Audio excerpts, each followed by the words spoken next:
Welcome, everyone, to programme 4 of these series of programmes looking at the humanities in primary schools and particularly learning and teaching within primary geography. Today, we're continuing our theme of place, and in the previous film, different things will have attracted your attention. And place is one of those things that we see different things, we perceive different things. Some of you, your attention will have been drawn to the leaves, some of you, it will have been the sound of the water. Maybe it was the foliage or the rocks or even the colours. Different things attract our attention within certain places. But in particular, we need to be aware that what we perceive is not necessarily what somebody else is seeing or hearing or even thinking. So, for example, while you're looking at this particular slide, your attention will have been drawn to the photograph. And I've chosen that one for two reasons. Because today our focus is upon maps and mapping and getting children outside. But the other is that, as some of you have spotted, there I am in the middle of the photo. And this was a mapping activity that I was leading during a 5-day residential with Year 5 children in Yorkshire. And those of you that know Yorkshire well, I was actually up near Dolby Forest. So here we go. Without further ado, on with the program. Welcome to program 4.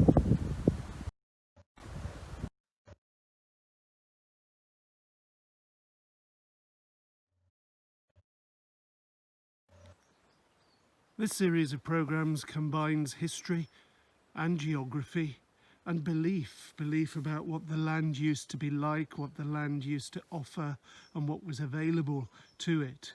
And although there's a focus within these programs upon the national curriculum in England, it can equally apply to the curriculum for excellence in Scotland and also to the particular primary curriculums in Wales, Ireland and further afield. This series of programs, they're not presented in any professional sense, as you can probably tell by the quality of the commentary. And also what it isn't here to do is tell trainee teachers or even qualified teachers how to teach. There's a certain element of what to teach, but there's a focus upon themes, and those themes of time, of place, and of belief.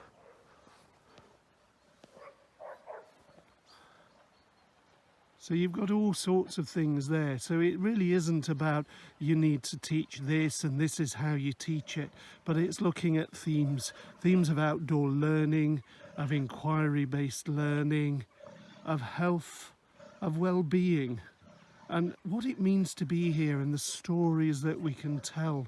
Stories based maybe upon the kind of history that's happening, like the Sheelings that we've got here up in the Central Highlands. But if you're wanting something to say, well, this is what you should be teaching and this is how you should be teaching it, there are numerous websites out there that will help you. So here we go. On with the programme. Welcome.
So, slight exception here in that there is a little bit more about how and what, but this really is the only one in the whole series of 6 programs that is encouraging you to do that.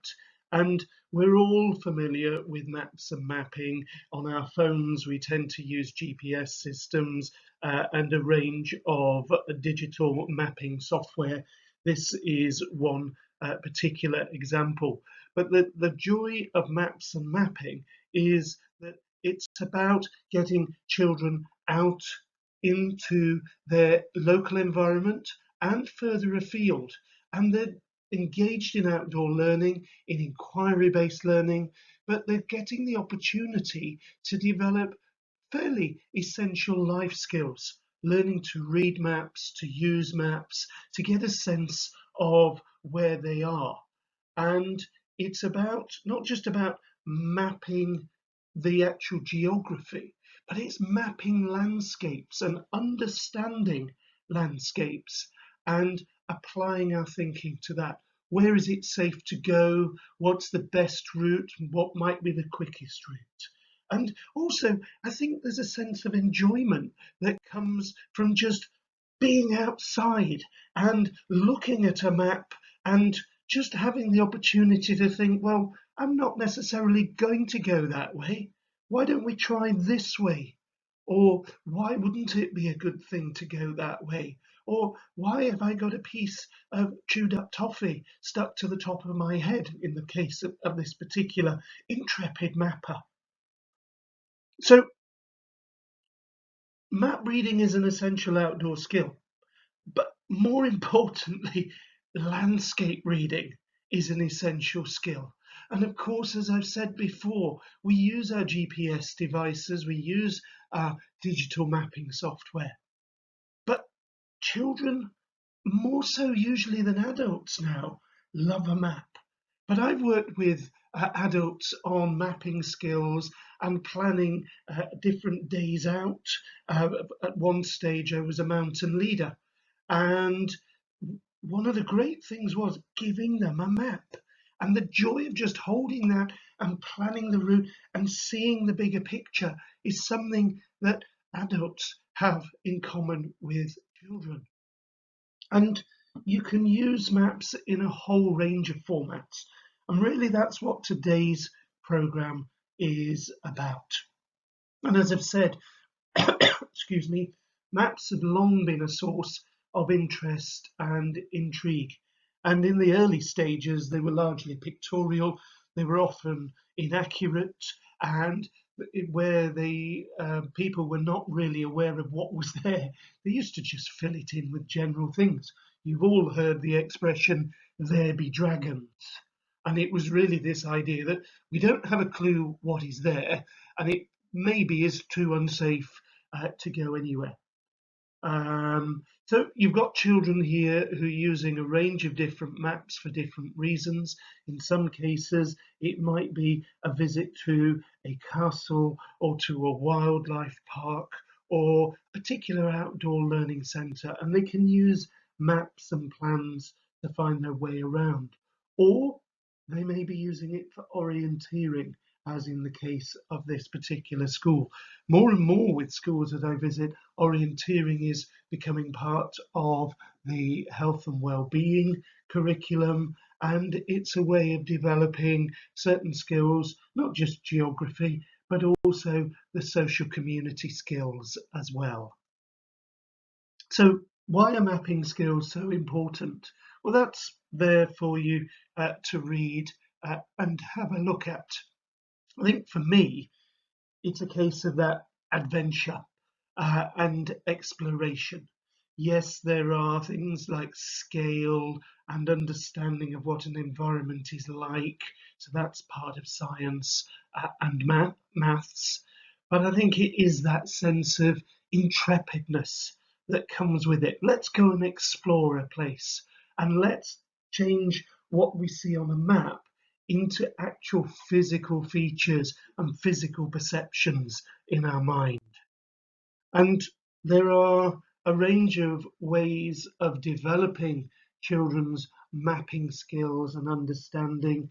And in the early stages, they're looking at making maps, making simple maps. So here you've got a child who's developing a map of their local area, probably in this case, as you can tell by looking at the landmarks, London. And it may be that this is where this child lives, or it may be that it's one of their favourite places to visit. And that's something you can ask the children to do. It doesn't always have to be our local area. It can be somewhere they've been on holiday or somewhere that they have been several times. And so, of course, maps are not just what is happening here on our planet A, our only planet, the planet Earth. And it can be a plan of a particular area. So here on the right, we've got a fairly smaller scale map of, or a smaller detailed map, I should say, of Washington, DC. But you get larger and larger areas being mapped. And usually those maps feel smaller and less detailed. And as I say, children start with their own maps. They love to draw their plans of where they live, or maybe of treasure islands. If you visit many a nursery, they have a mat or a rug on the floor that is of a town, and it's got roads, and you can see them using toy cars and maybe building houses. So children are already getting an idea of scale and of place and of location and the kind of things that might be found in those places. And one of the things it's lovely to do, and I still enjoy doing, is, if you like, developing a new language and learning a new language and being able to decipher. And our Ordnance Survey map symbols are a language in themselves. They're a visual language. And for some children, they can be easier to access. And they might even develop their own symbols, draw their own maps, draw their own plans, for example, of their classroom or of their school or of home, and actually make their own map symbols, their own plan symbols, and design a key, and get others, where appropriate, to be able to use those. But here we've got a map of the northwestern corner of Cornwall, and I could stare at this all day and find new things and use the symbols to maybe not only find where places are, but what they might be like. Why have we put certain symbols together? And each time I look at a map, such as this one, I see brand new things. And again, this will be the same with children. So the types of map vary. So we have got the one that we looked at before, which was a lot of detail about a large area. Here we've got Port Isaac in Cornwall, and many of you will know, if you've watched Doc Martin, that this is where the series is filmed. And what's happened here is that some children, basically at the local school, have developed their own plan, and they've used this to put together a tourist map.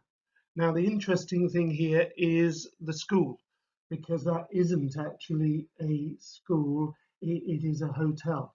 But for tourists who are coming, those that are particularly keen on the Doc Martens programs, that doesn't really matter to them. And this is just a starting point. And there's a lovely word there at the bottom, plat. Now, in Cornwall, a plat is a meeting place, a square. Not normally that shape, but it means a place where the community come together and gather. And again, we've got different ways of representing the same place, and children might want to develop those looking at their local area. So what they've done here is they've put together on the left, they've used software to be able to develop that tourist map, and turn it into a tourist trail. And again, these are things that children can do. And it's one of those that you can look at for a long, long time and spot new things. You might want to add things there. And on the right, we've got a more functional map of the local area within Port Isaac, including a couple of simple symbols there for toilets. And then you get onto the far more complicated, and the idea here is that you can see a whole range of different places that they've added. Now, this one hasn't been put together by children. This was on one of these Doc Martin appreciation websites, and what they've done here is they've developed their own set of symbols. So, for example, Martin's Cottage in Series 7, or the pub storeroom from Series 5, Episode 4, and so on and so forth. But again, these can be related to the photographs. And children might start with photographs, and they might start to develop the pictures and their plans and their maps of their own making by looking at the photographs and using those. And again, here we've got another example. This is Falmouth. But with the children, think about the audience for the map. Who's using this map? What kind of information are they going to need? How much detail are they going to need? How easy does it need to be? What are the key features that should be included? So here, the key features seem to be parking, post office, petrol station, and railway station, and a few other things there, but this is kept fairly simple compared to some of the Ordnance Survey maps that we see. There's no real detail there when it comes to things like the restaurants. I'm looking at some of the other symbols there. Clearly we've got them for the information centre, and for a library, and for museums, and even for a theatre there. So, but part of that comes from an understanding not just of maps and plans, but also map symbols.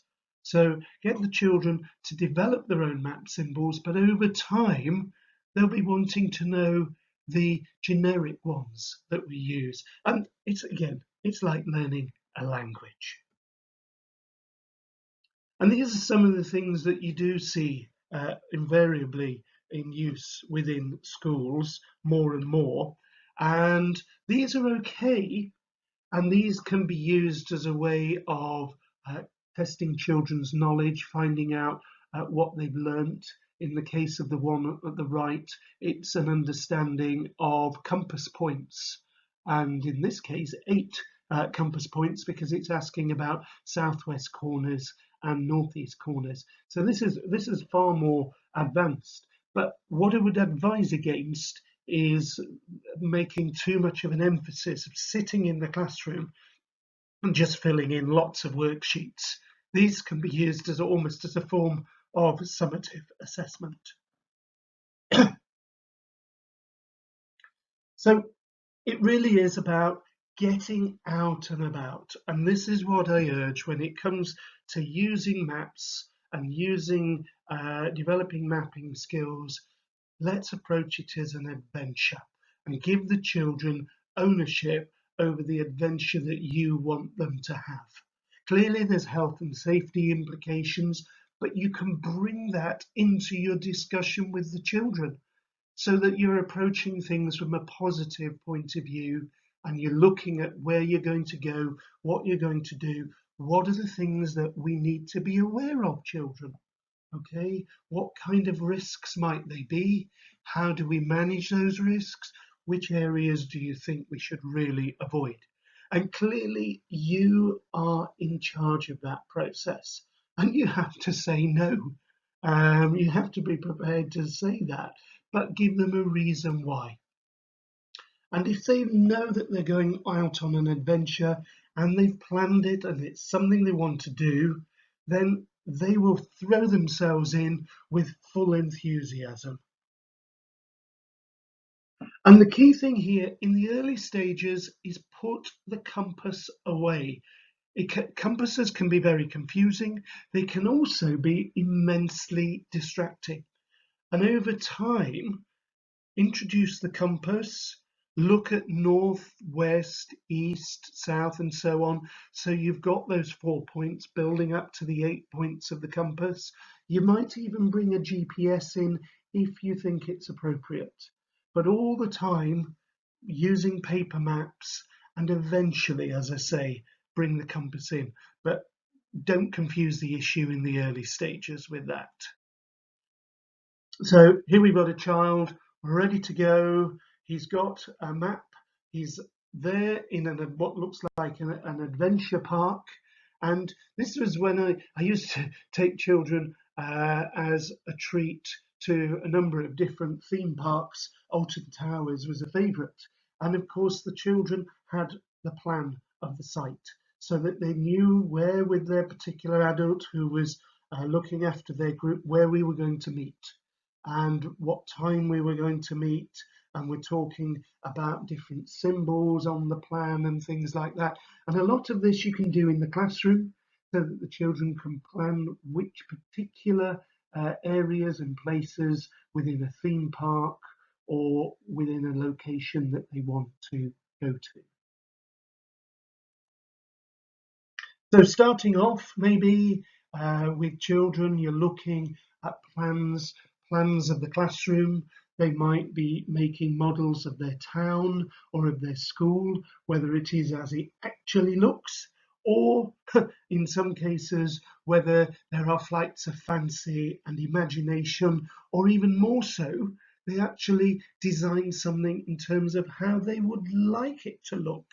So you've got a plan of a school there, excuse me, to the side, and that might be the basis for building something like their ideal classroom or what their classroom actually looks like, or even, as you've got in the top right, a fantastic Lego model of a certain school of witchcraft and wizardry.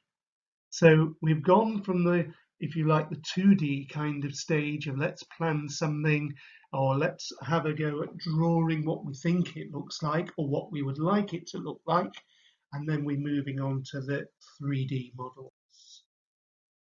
And of course, we then look even wider, and children are fascinated by the world as a whole, mainly because of travel, either because of where they've been or where they would like to go.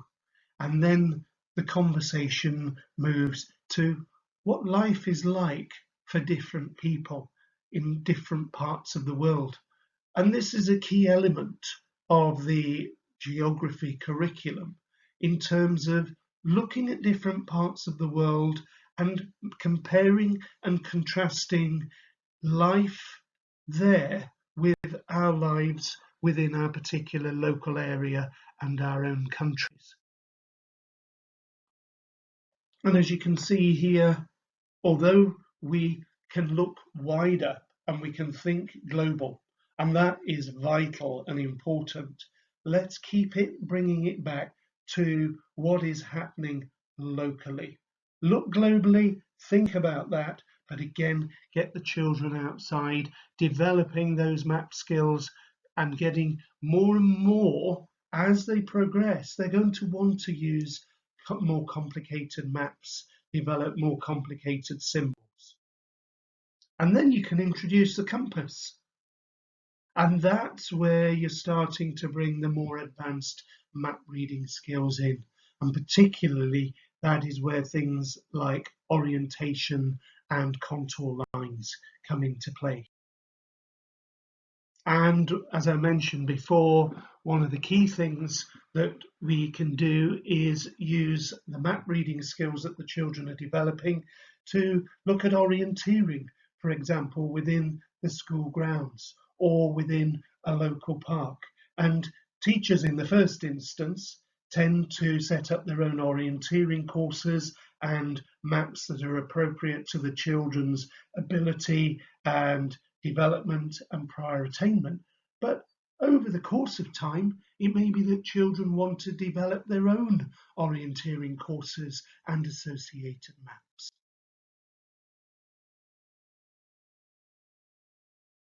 And here, that is quite a complicated map. It's a detailed map, but there you've got the support of an adult who is working with the children to help them explore not only where they are, but the details, how the details match the different symbols, and where we'd like to go next. Where is next in our adventure? And I love this one. I've put this here. Clearly, this is being developed by a parent for whatever reason. I mean, they've called it a snack. It may be something that they're actually encouraging their children to eat more healthily, and who knows, there may be a carrot stick or an apple slice hidden at those different starred points. But what a great way to develop their map reading, their plan reading skills. Maybe you've done the same for things like Easter egg hunts, and if you haven't, maybe you could. That would be a great way to get them reading maps. Find the Easter egg. And out there are a range of different things that the children can use. I love these puzzles, and geography is a great one because that covers different countries, and in some cases you can look at the maps of local areas, and there's more and more available in terms of jigsaw puzzles relating to where children live.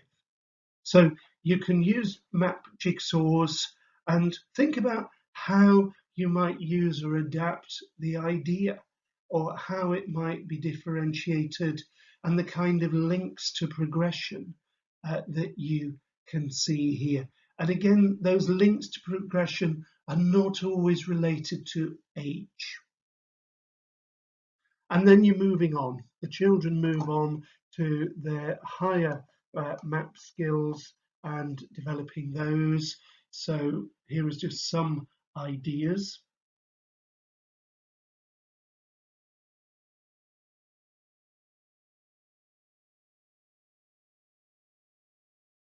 And at the bottom there, we've got a link to the Ordnance Survey website, which has fantastic resources for map reading, as you would expect. But also getting the children to think about comparing the maps that they've got with aerial photos.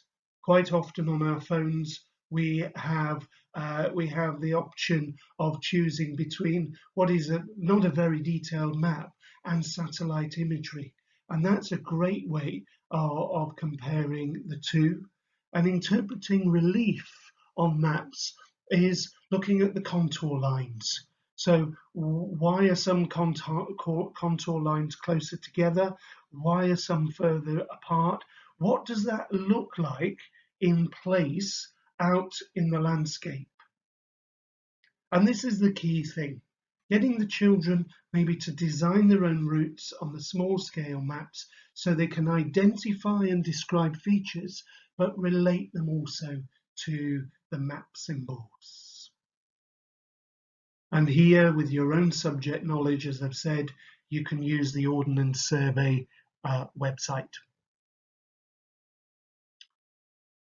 So a few more things there, a few more ideas that you can use to develop the children's understanding and their knowledge, but most importantly, their ability to adapt it to their own adventures and their own exploration.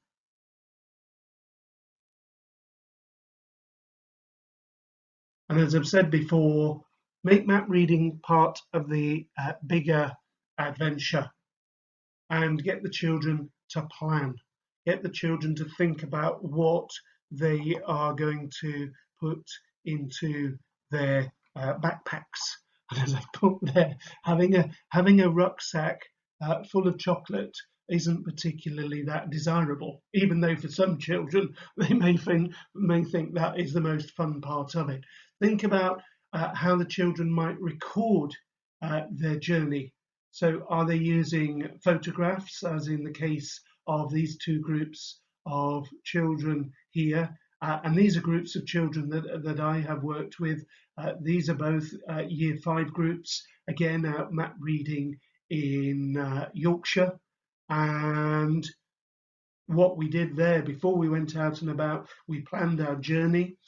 We started to think about what they need in terms of the health and safety side of things and the kind of clothing that they might need, snacks, and making sure, particularly in this case, that they were confident with the use of a compass.